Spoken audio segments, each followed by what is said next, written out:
epidermal growth factor.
Can you hear me now?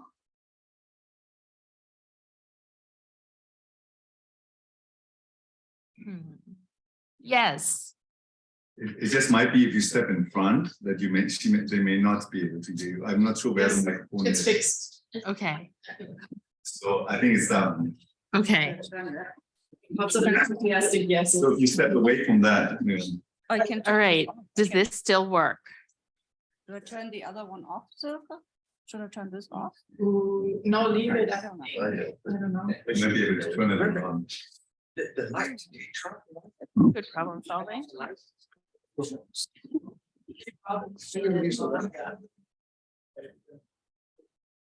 That's my sure.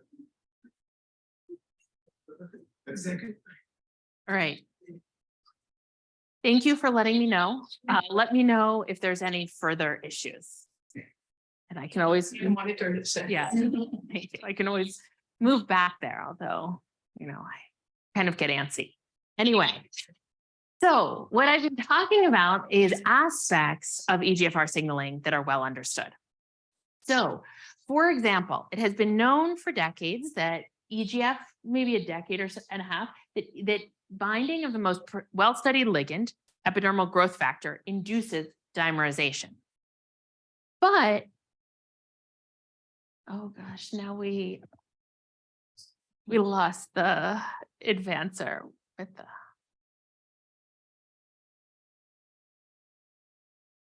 Okay. No, it just had to do it once and then the advancer picks up. Okay, but 95% of EGFR in its unliganded form is monomeric.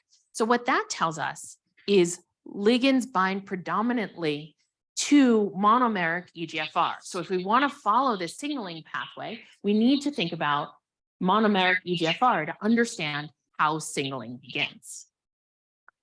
And so if we zoom out and think about just one monomer, we can begin by thinking about what is the fundamental function that we're trying to understand. So in this protein, it binds ligands such as EGF to detect the chemical state outside of the cell. And then it transmits that information inside the cell via the phosphorylation state of a series of tyrosine residues on its C-terminal tail.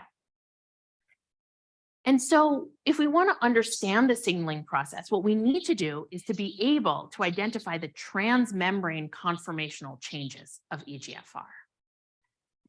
Now, there have been a lot of previous conformational studies of this protein, and they've been powerful. But what they've done is they've taken this 160 kilodalton protein, chopped it up into its individual domains. Now, these have given us insight, like upon EGF binding, there's an extracellular expansion. But fundamentally, this connection that we look for remains a mystery because it is inherently inaccessible in these kinds of piecewise studies. So we need to think about, if we want to understand transmembrane signaling, can we access the conformational dynamics of monomeric full-length EGFR? So what we did in my group is we created nanodiscs. Now what this is where we did this in cell-free expression. So we mix the plasmids for EGFR in the presence of lipid vesicles in the E. coli lysate. So EGFR gets expressed, incorporates into those lipid bilayers, and we co-express an apolipoprotein.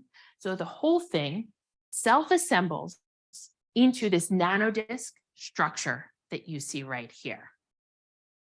So we produce monomeric EGFR in this way, and then confirm that it's functional and signaling through a variety of controls. Ligand specificity, binding, and phosphorylation. And so now, if we want to follow this signaling, one thing that's challenging about this and other signaling processes is fundamentally its complexity. Signaling involves a series of different conformations, as well as conformational dynamics associated with each step in the signaling process and the transitions between these steps. So there's multiple conformations, and beyond the first step, typically these dynamics can't be synchronized. So if we're doing a traditional measurement, measuring a whole ensemble of these receptors, all of those different conformations and dynamics average out. And so it's because of that challenge that single molecule methods have emerged as a powerful tool. Because what we can do is we can zoom in on just one of these receptors, identify its conformational state, and follow its dynamics. Now, how we do that is we take this nanodisk construct and we attach fluorescent dyes. In the experiments that mostly I'll be telling you about, we attach a SNAP tag and then a SNAP surface 594 to the tip of the C-terminal tail, and we dope the lipid bilayer with a Cy5 labeled PE. Then, once we have those two fluorophores, we can use a nanoscale ruler. And this is Forster resonance energy transfer, or FRET. So how FRET works in the implementation that we'll talk about is we measure the fluorescence lifetime of this donor fluorophore. And as the donor acceptor distance decreases, the donor lifetime gets shorter because you start to see energy transfer occur, competing with that fluorescence. So for a properly calibrated system, point is we can measure the donor lifetime and quantitatively convert it into distance. So with this tool, we can now take our unliganded EGFR construct, and we can think about measuring this overall conformation of the intracellular region. So we measure the conformation for one EGFR, then another, and then another receptor, building up a distribution of conformations from individual receptors. So this is the distribution of the overall distance in the intracellular region in the absence of ligand. And what we see is this gives us an average distance of around 12 nanometers. All right, so that gives us a benchmark of the overall intracellular conformation. But now we want to think about what happens upon ligand stimulation. Like I said before, there's this well-known extracellular expansion of EGFR upon EGF binding. But what if anything happens in the intracellular region was not understood? And so we repeat this experiment in the presence of EGF, and we get this distribution here. What was really surprising to us is that the dominant population, the distance moves down to 8 nanometers. So there's a 4 nanometer overall compaction of the intracellular region upon extracellular ligand binding. And 4 nanometers is an enormous distance to move for a protein. So in thinking about identifying the transmembrane conformational changes of EGFR, what these first 2 experiments showed us is that this single transmembrane alpha helix, as part of this class of receptors, can actually mediate an extracellular and intracellular conformational coupling to induce this transmembrane ligand-induced reorganization. But how? How is it that a single alpha helix is mediating such a large conformational change, 23 amino acids? So to think about that, we turn to molecular dynamics simulations. And so we simulated the receptor in the presence and absence of EGF. And so here's a histogram of the trajectories color-coded for the absence and presence of EGF. And the absolute value of this x-axis is different because of the nature of how the experiments are done. But what this shows us is that we were able to capture computationally this reorganization. And so now we can examine the simulations to figure out what's going on. And so essentially what's happening is there's an electrostatic interaction between the C-terminal tail, which is negatively charged, and the juxtamembrane domain adjacent to the membrane, which is positively charged, that's driving this compaction. So we can confirm this experimentally. So this is the wild type data, where we can do a series of experiments where we neutralize this juxtamembrane region, repeat our single molecule measurements, and what we see is that reorganization totally disappears. And so this confirms this picture that this electrostatic interaction is responsible for this intracellular compaction.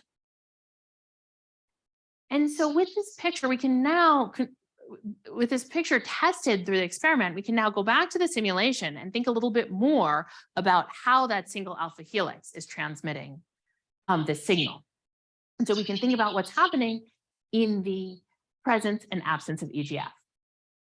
So when you have this extracellular expansion, that also controls the tilt of the transmembrane domain, where it's more upright in the presence of EGF and then falls over more when the because the prostrate extracellular region kind of pulls it over. So when that transmembrane domain is tilted, that juxtamembrane domain gets pulled into the lipid bilayer. And so those interactions between the head groups and that domain screens the electrostatic interaction and then destroys this compaction. So fundamentally, what we're seeing is the ligand is regulating the transmembrane tilt, which is gating the intracellular electrostatic interaction. So if we think about this central question again of can we identify the transmembrane conformational changes of EGFR, what we see is a single transmembrane helix can mediate a extracellular and intracellular conformational coupling, and it does it through gating electrostatic interactions. So we've been able to introduce this kind of mechanistic model for how you can get ligand-induced signal transduction with a single alpha helix. So we see this conformational coupling, but we also want to begin to think about what are the implications for signaling. Can we at least test if it's correlated with signaling in cells? So what we can do is we have this mutant where we neutralize the juxtamembrane domain, and we can compare the wild type and mutant phosphorylation levels. And what we see is that there's a 62% reduction in phosphorylation for our mutant. So that at least establishes a first data point that there's a correlation between the conformational coupling and the level of phosphorylation in cell experiments. But that's just one point. So how general is this correlation between the conformational coupling and phosphorylation? So to investigate that question, we looked at the impact of a drug, Cetuximab, which is a treatment for colorectal cancer. It's a competitive inhibitor. And so what had been previously shown is that it lowers phosphorylation levels in cells by 70% reduction. Then what we can do, and it's also known that it blocks the extracellular expansion, but we can turn back to our single molecule measurements and look at what happens to our conformational coupling. When we repeat this experiment in the presence of Cetuximab, what we see is that our conformational coupling also disappears. So it blocks the intracellular compaction as well. So in identifying these transmembrane conformational changes, we've been able to identify this conformational coupling, and we see that it's correlated with phosphorylation levels in cells. So we've been able to find this, but then we wanted to think a little bit more of, well, if it's playing a role in cells, what is it that's regulating this conformational coupling to then presumably regulate signaling? So one thing that's known about EGFR signaling is that it's influenced by membrane composition. So we know that the intracellular leaflet of the plasma membrane in cells has anionic lipids. And it's also known that anionic lipid content increases in cancer cells where EGFR signaling is aberrant. It's also known that there's cholesterol and that cholesterol suppresses EGFR signaling. So there are these well-known effects of the composition of the plasma membrane on EGFR signaling. So what we wanted to think about is then, can we understand their role in, if any, in the conformational coupling? So one of the advantages of membrane nanodiscs is you can easily change the membrane composition in the lipid bilayer. And so first, to look at the role of cholesterol, the initial experiments that I showed you were in the absence of cholesterol, but we can repeat those experiments in the presence of cholesterol. And what we see is that our transmembrane conformational coupling disappears. So this tells us that cholesterol blocks this transmembrane conformational coupling, consistent with its role in blocking EGFR signaling. So these series of experiments that I showed you were in a test membrane, a neutral membrane, which doesn't fully mimic the native membrane, 0% POPS. And so if we look at this, we can begin to think about first quantifying it a little bit more, where we see that there are these two conformations, this more open one in the absence of EGF and this more closed conformation in the presence of EGF. We can actually fit both of these distributions using a bimodal distribution, now shown here, and quantify the open state percentage.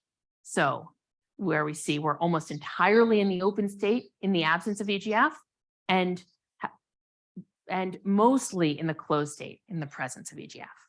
We can do that in the absence of anionic lipids, and then we can systematically increase the anionic lipid composition and see how that changes the conformational coupling. So what I want to pull out of these experiments for you is two things. The first insight is the physiological range of 30% anionic lipids in the inner leaflet or 15% overall anionic lipids. We see this robust response, very similar behavior within that physiological range. The other thing that we see is that high anionic lipid content, again, like cancer cells, where we know you can also have EGFR overexpression and high levels of signaling, uncontrolled growth, we see that we're locked in that plus EGF state. So that suggests that this transmembrane conformational coupling is also regulated by the content of the plasma membrane, suppressed by cholesterol, consistent with the suppression of EGFR signaling, and controlled by the level of anionic lipids.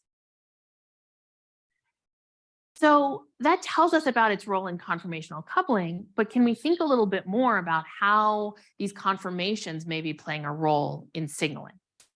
So to do that, we can do another series of spectroscopic experiments where we use a fluorescently labeled gamma ATP, this time as our acceptor, and we look at the level of ATP bound for all of these different samples. So this tells us the amount of ATP binding based on the intensity of our fluorescence gel for this wavelength. So this tells us about the accessibility of the ATP binding site. We can then measure the SNAP surface 488, and that tells us the overall amount of EGFR, because that binds stoichiometrically. So this gives us our normalization factor. So putting these two things together, we can determine how ATP binding is influenced by the lipid composition. And we see this plot, which actually looks pretty similar to the one you saw before. Again, we're locked in high ATP binding in this high signaling regime of a high level of anionic lipids. And we have this maximum EGF-induced enhancement of ATP binding in this physiological range. So what this tells us is, in terms of identifying the transmembrane conformational changes of EGFR, it's actively controlled by the lipid, the lipid composition, which seems to also impact the ATP binding behavior. All right, So we've put together that picture of this transmembrane conformational coupling of EGF and how it's regulated by various cellular factors. But if we think about EGFR signaling, one of the remarkable aspects is EGFR controls multiple cellular pathways. So differentiation, migration, proliferation, only some of them are shown here. And it binds 7 known natural ligands of EGFR. So it binds different ligands. That leads to differences in the signaling pathways. But the phosphorylation patterns have a lot of overlap. So how is it that you bind different ligands, go through the same protein, generate similar phosphorylation patterns, but then get different signaling? So how is ligand specificity encoded in EGFR? And so we can use this platform to do the same kind of experiments, where here I've shown you the same minus EGF plus EGF distribution, but we can also begin to add other ligands. And in fact, we can do this for all 7 known natural ligands of EGFR. And this is the same percent open state plots. And so you see that each ligand induces a distinct conformational equilibrium of this protein. So that tells us that this conformational coupling is ligand specific. But is that conformational coupling actually correlated with signaling pathways in cells? So we can again look at EGFR signaling and look at the phosphorylation patterns for all 7 known natural ligands. So this is a kind of intense Western, but what I want to focus on is this lane here, one of the specific phosphorylation sites. And if we extract the level of phosphorylation at one of those tyrosines, PY1045, what we see is that it's strongly correlated with the conformational response. So that suggests that the open and closed conformation gates this particular tyrosine residue. And so that gating of this tyrosine may be at least part of the biophysical mechanism behind the phenotypic diversity in EGFR signaling. So going back to this picture of the 3 categories of membrane proteins in mammalian cells, what collectively these series of experiments has allowed us to do is, in thinking about this 3rd category, cytokine-like receptors, we've now been able to identify and introduce to this picture a new mechanism where we have this transmembrane conformational coupling through a single transmembrane helix controlled by electrostatic interactions. Okay, so that gave us new insight into how membrane proteins within mammalian cells connect to their environment. But I started this talk with this really colorful picture of many different pictures of many different biological systems. So can we switch gears and think about different signaling pathways and how these kinds of design principles for transmembrane communications may be conserved or may be different? And so one of the things, there are many things that are remarkable about bacteria, but one of the things that are remarkable is their ability to thrive in diverse environments. Everywhere there's bacteria. And we want to think about how they're able to do this. Well, for many bacteria, they have motility that allows them to escape dangerous conditions or exploit new resource opportunities as they emerge. And indeed, this allows them to thrive in many conditions, including ourselves. So we know that this and many other properties of them are responsible for bacterial infections, which are getting increasingly challenging to combat. And so one piece of this motility that we're particularly interested in, particularly powerful, is chemotaxis, how bacteria can move towards food or away from things that'll hurt them to allow them to flourish in diverse environments. And so through bacterial chemotaxis, they are able to detect a broad range of attractants and repellents.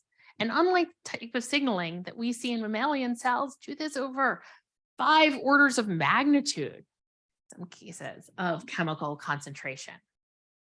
So can we build a mechanistic understanding of chemotactic signaling? And so if we want to think about chemotaxis, the first step is the chemoreceptors that initiate and regulate chemotaxis. So I know many of you are familiar with chemoreceptors, but we think about chemoreceptors and their basic function. It's again to bind ligands and then transmit that information to regulate the activity of a kinase. Now, what's kind of impressive about chemoreceptors in particular is that the distance between this periplasmic ligand binding and this kinase control is 300 angstroms. And so they are able to transmit through conformational signaling this information over this large distance. And so we want to think about how. How is it that these chemoreceptor conformations are encoding signaling states, particularly along such a large distance? And so in thinking about this central question, one challenge is that within an array of chemoreceptors, different individual receptors may be in slightly different conformations, doing a different part of the signaling, and undergoing different dynamics. So again, similar to what we talked about in EGFR, the asynchronous and heterogeneous nature of that behavior means that if we measure that whole array, often building up a conformational picture is impossible because the ensemble will average out those individual conformations and also cannot even resolve dynamical processes or changes to dynamics. And so we want to think about separating the conformations of an individual receptor.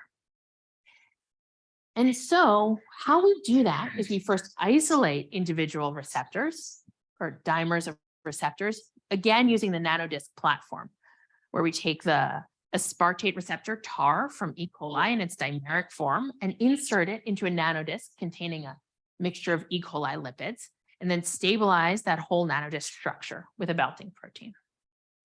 We then label the receptor with donor and acceptor dyes on either the N helices or the C helices using inserted non-native cysteines. And so we create two different samples where the fluorophores are conjugated to either the N helices or C helices. Then using single molecule methods, we can zoom in and measure an individual receptor. In this case, we measure the fluorescence intensity and use that to calculate the efficiency of energy transfer, which again can be quantitatively converted to donor-acceptor distance. The same fundamental process, we just have a slightly different experimental readout in our microscopes. All right, and so what this is going to give us, if we think about this receptor, it's a 4-helix bundle. We're going to get the distance between either the N helices or the C helices, which will report on the packing of the cytoplasmic 4-helix bundle. Okay, so then we can first look at these N helices. We get a fret efficiency histogram like this, where we see an average distance between these receptors of 65 angstroms. We repeat this with the N helices, and we see a slightly shorter average distance by about 0.4 angstroms. So this tells us that there's a shift in the C helices where they're slightly closer together. We can put this information together and think about putting together a picture of what is the packing of this 4-helix bundle. And so what we see in the absence of ligand is a slightly rhomboid structure of the cytoplasmic 4-helix bundle at these diagnostic positions at the midpoint of the cytoplasmic domain.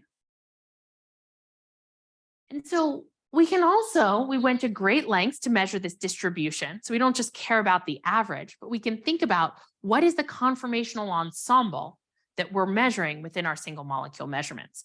So we can use statistical tools from statistical estimation to identify the underlying conformations.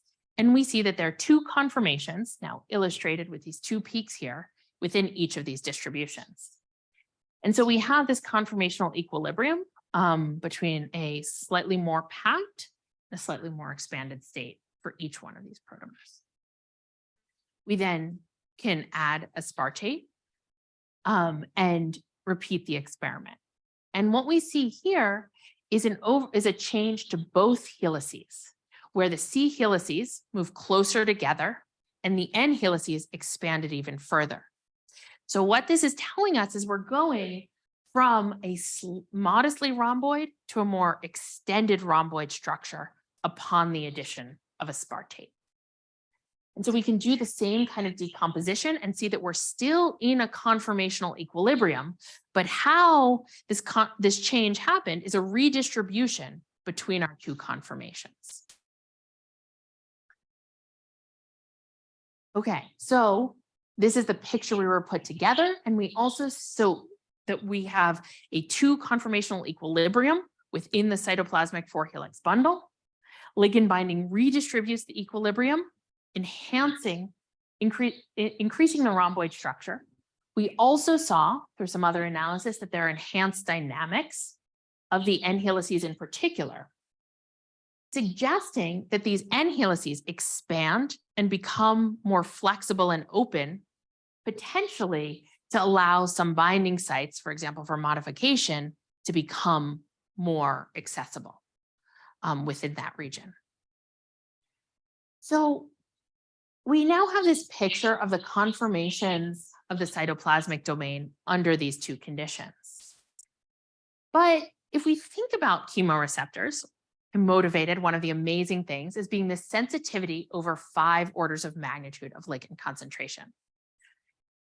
And so how this is controlled is because there's a ligand-dependent methylation of residues within the cytoplasmic domain known as modification sites, where they become increasingly methylated at these high ligand levels. And so far, we've been looking at the case under these high ligand levels, but there's also this other form of the receptor at low ligand levels, which is demethylated.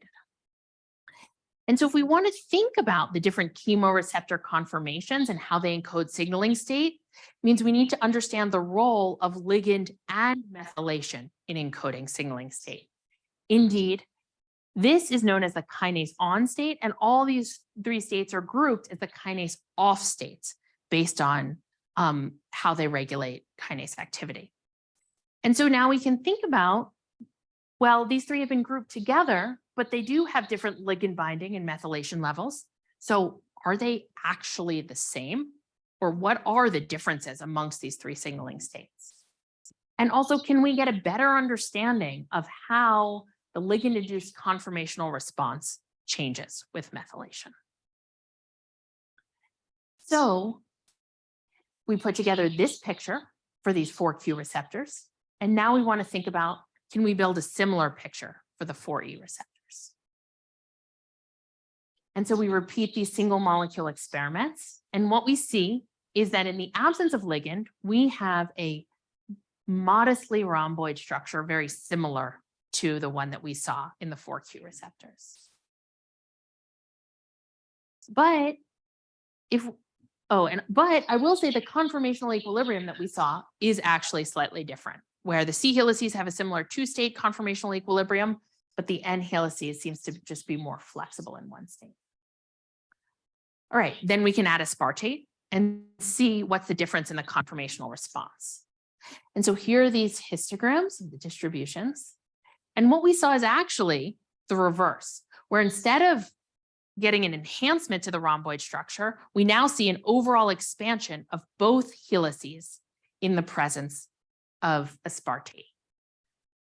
And more of a change also to the distribution of conformations accessible to the N helices. Okay, so now what we see overall is that unlike the 4Q receptors, there's different conformational states accessible to the 4E receptors. And ligand binding expands both of them, expands both pairs of helices, leading to an overall more open structure. So with this picture of all of these different conformational states, can we now begin to pull out some information to think about how is it that these different conformations encode different signaling states? And so what we saw, again, is a ligand-induced enhancement of a rhomboid structure in the 4Q, and a ligand-induced expansion in the 4E. And so what this is telling us is actually we have these two different knobs. We have the presence of ligand and the level of methylation. And ligand seems to influence N-helix packing, opening it up in both cases. But it may be only methylation that enables a change to the C-helix packing, enabling this to open up. So by having these two separate controlling factors, it may be that they act on those two different pairs of helices within the 4-helix bundle. One can open one of the pairs up and the other can open the other pair up in order for interaction with the kinases. Okay, so then with this picture, we want to think about what is the structural origin of these differences and how do we expect them to impact signaling? So we can speculate about this. Okay, so these are a 4-helix bundle, and what I've overlaid here are different packing models for the 4-helix bundles associated with how the different helices fit within each other. And these more slightly rhomboid or square structures are what's called AD packing, where the XDA packing is associated with a different organization of the helices. So if we think about how these signals may get transmitted through this remarkable 300 angstroms, well, we can zoom out to these different domains and think about the different cross sections of these different domains. And so one model is that there's one level of packing here. And what our results show is that this midpoint region can actually change into two different versions. You can shift then the packing to XDA, or you can just create a more flexible or destabilized AD packing. That's to say, if you want to transmit a signal or change something down below, you can push it and change the packing, or you can just destabilize it so it becomes more flexible. And this suggests that the methylation state may be selecting for which of these two pathways happen. But then, and the motivation for that may be that that gives you different access to the methylation site. If you're more destable, even partially unfold, you may have enhanced access.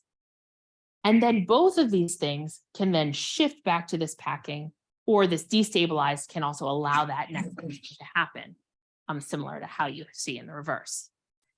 And so what this would suggest is a way that at this midpoint position, you have two different pathways that can change how that signal is transmitted, but both of which can lead to the same level of plus aspartate kinase activity.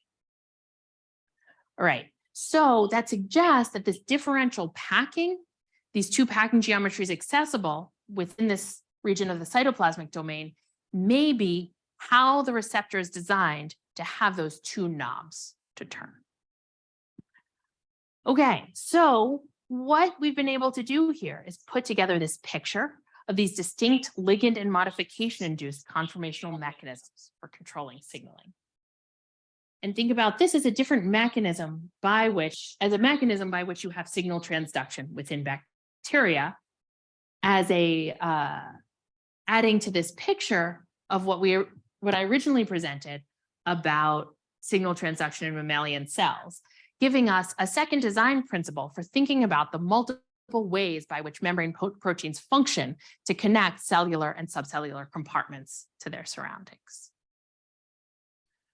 All right, so that's what I wanted to tell you about today. I am going to end by thanking our collaborators on this work. So the work in EGFR was really led by a very talented former graduate student who's now a postdoc at Stanford University, Shweta Srinivasan, as well as Raju Regmi, an alum from the lab who now is a fellow at CNRS, and Steve Quinn started all this in my lab, who is now an associate professor at University of York. Everything that I told you about in terms of the EGFR and the molecular dynamic simulations, those were all done in the lab of my collaborator and colleague Bin Zhang at MIT, who's an expert in MD. And all of the cell-based experiments that I presented were done in the lab of Kermit Caraway at UC Davis Med School. Then the work on chemoreceptors is a really talented and broad-thinking graduate student, Michaela Hoffman, in the group, and also a alum from the lab, Jesse Gordon. And I'll say that we also benefit a lot through discussion with our mutual collaborator, Jerry Hazelbauer, for the interpretation of those results. With that, I am happy to answer your questions.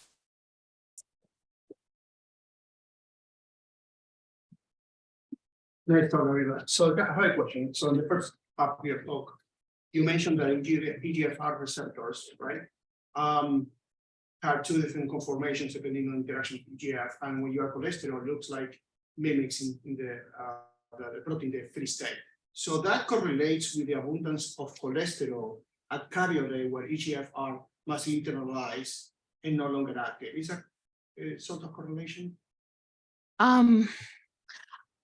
So cholesterol impacts EGFR signaling in a lot of ways, not just where it's internalized, but in other cells where people have observed high levels of cholesterol, signaling is suppressed.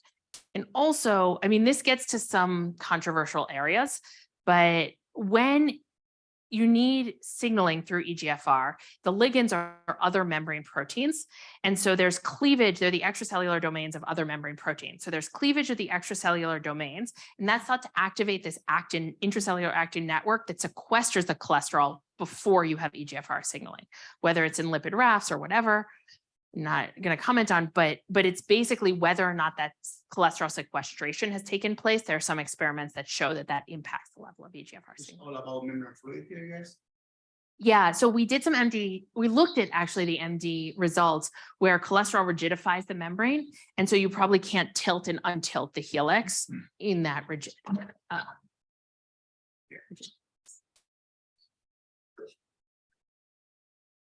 It was a great talk. I had a question regarding dimerization of that receptor. So far you've done everything with the monomer, but it seems to me your next step would be to make it dimerize, incorporate it in nanodisc, and then think about signaling then. And I was just wondering if you have anything you can share. Yeah. So I have a few comments on that question. Well, I have many comments on that question.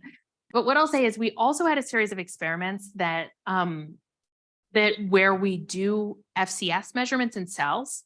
And we've done that for all 7 known ligands to characterize the oligomerization state. And of course, every ligand has a mixture, but what it seems is that some ligands, it maintains at least, it maintains monomeric states. Some ligands, it induces multimerization, and some ligands, it induces dimerization. So EGF actually induces multimers, and there's not that much dimers. So that oligomerization profile is a lot more complex than you would anticipate from the crystal structure of like just dimers, right? As potentially no surprise. And as an exciting little tidbit, I showed you that our conformation is correlated with one of the phosphorylation sites. That level of oligomerization is correlated with another of the sites. So it suggests that those different tyrosines are gated differentially. Now, in terms of making dimers, we are working on that. The challenge is how we did all the experiments I presented is through cell-free expression. And yields in cell-free expression are brutally low, too low in order to get dimerization, just because the concentrations are too low. You can't get high enough, you're at nanomolar concentrations. So we have moved to mammalian cells. And so we incorporated an unnatural amino acid for a new labeling strategy. So we can access new parts of the protein and that, also decreased it. But now we're purifying and making dimers, and we're kind of in the characterization stage, which is a long journey. We have dimers in nanodiscs. Exactly how many are dimers, how many are oligomers, I don't know yet. This is still a question about the EGFR. You had the different ligands, and that changed the percentage between the conformations. Was a good correlation to the signaling output, but not perfect correlation. And that made me think a lot about the dynamics between these conformations actually, and whether you have any information about in the different ligands, what the switching between the conformations. Yeah, so the correlation, if you calculate it, is about 0.8, which for a biological system is pretty high. It just doesn't look as beautiful in a correlation plot. So in terms of the dynamics, one of the things that we were really surprised to see is it doesn't seem dynamic. Unlike the chemoreceptors, I didn't kind of go into that in a lot of detail here. We see switching between these conformations. But for EGFR, every individual object seems locked in its conformation. So we have no observations of switching between the conformations. We don't know why that is. But even in cases where you see a conformational ensemble, it's like one or the other. That makes it even more surprising with the bimodal distribution and the percentages. It's really surprising. I don't have a good answer for why that's happening.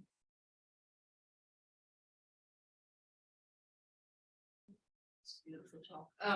Have you looked at repellent binding? No, but we have proposed to look at repellent binding.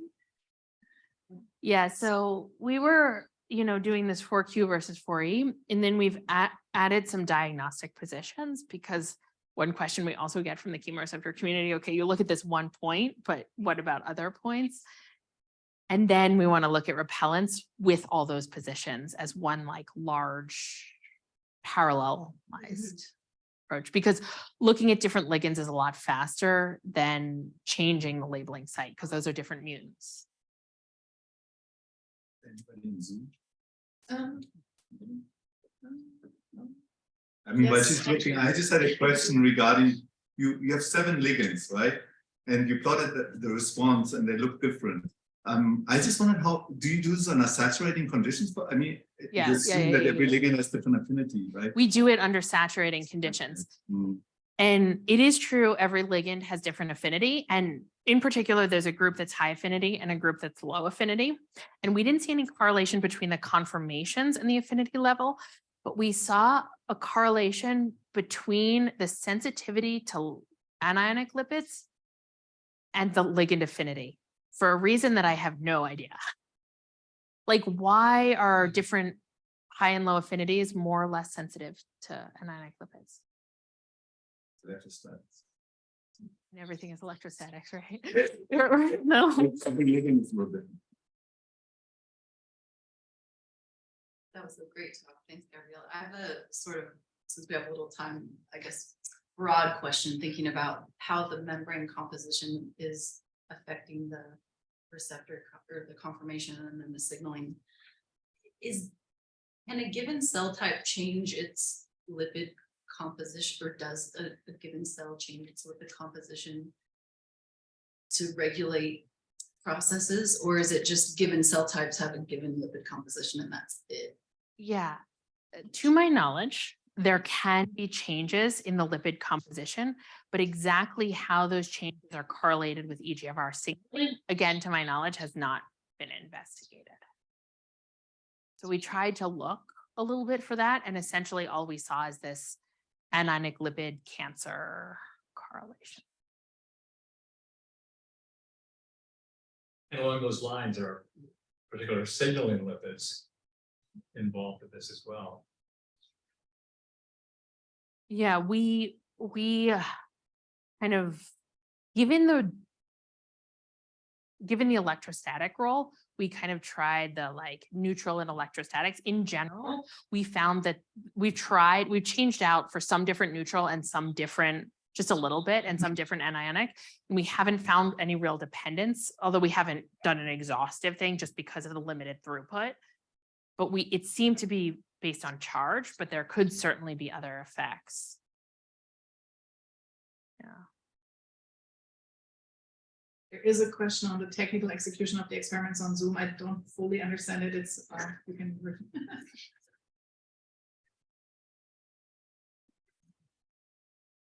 How we extracted the proteins from the membrane. We didn't extract them from the membrane because we use cell-free expression in the presence of vesicles. So they just incorporated, and then the local region was solubilized by an apolipoprotein. Or for the chemoreceptors, we use basically protocols established by others where, you know, we lyse it and then run a sucrose gradient, and then add detergent, and then reconstitute within the nanodisc. Is it actually possible to do cryo-EM on the nanodiscs? Mm-hmm. Yeah, it's possible to do cryo-EM on the nanodiscs. And we do have some projects where we do cryo-EM on the nanodiscs. The challenge in this particular project is so much of what we've seen points to this pivotal role of the CTT, the C-terminal tail, and also our simulation suggests the same. The C-terminal tail is an IDR, so it's very highly disordered. So it's possible to do cryo-EM, but not necessarily to recover the organization of the CTT around the well-ordered domains. I had a small question. So you're measuring distances, but what about rotations of helices? So, I mean, Yeah. it seems like there's a lot of signaling that goes through helical rotation that might alter distances too. Yeah, so we speculate that these distances actually do report on helical rotations, because how the fluorophores are attached is through a carbon chain that leads to a very floppy rotation. So it's likely that, so we don't, in this particular attachment strategy, we don't get any orientation information because it's rapidly rotating on a nanosecond. So it's an isotropic average, which we check through various like controls. Now, if you wanted orientation information, that's possible, but then you would need a double tether strategy for your fluorophore. So some people have done this, particularly to look at like kinases, like this pick of the kinase walking on actin. It's been very well studied using that, but you know, it's a challenging biochemical problem to get that double tethering strategy up and working. I do think also with the N helices, there's a lot of disorder, and people have speculated even partial unfolding in this region. So it's not clear that that would give you the same kind of information, well-behaved information that it does in the kinesin type. But, you know, that's speculative too. Hi, I had a question about the molecular dynamic simulations that you ran. For your bound EGFR simulations, what was the starting structure like? Was EGFR bound there? Because I think it'd be really interesting if you could see a binding event or an unbinding event to see the transition between the conformations. Yeah, so first of all, full disclosure, I didn't do that. My bin Zhang did. So the starting structure was a chimera where we used the EGF bound extracellular domain and then the intracellular domain that was unbound. So essentially, D.E. Shaw had looked at unliganded EGFR monomers and then EGF bound dimers. So we used half of that dimer and then the monomer to create a chimera as the starting structure.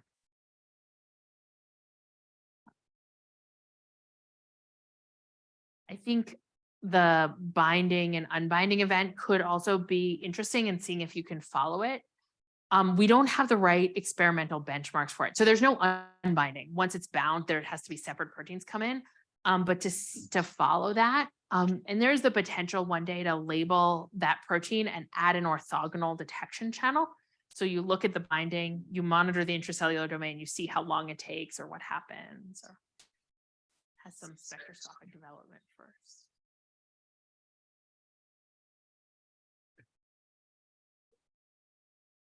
There's still we will have Anionic chapter for and there's still slots for express students or postdocs to join Schlau-Cohen productions. Let's thank you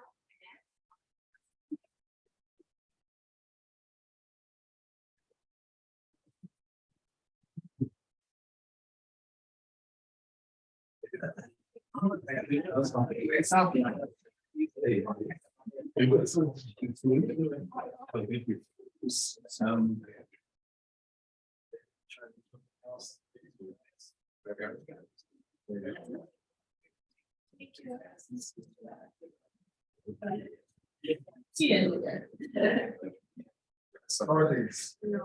Awesome. Thank you. This would have been. Yeah, I don't know.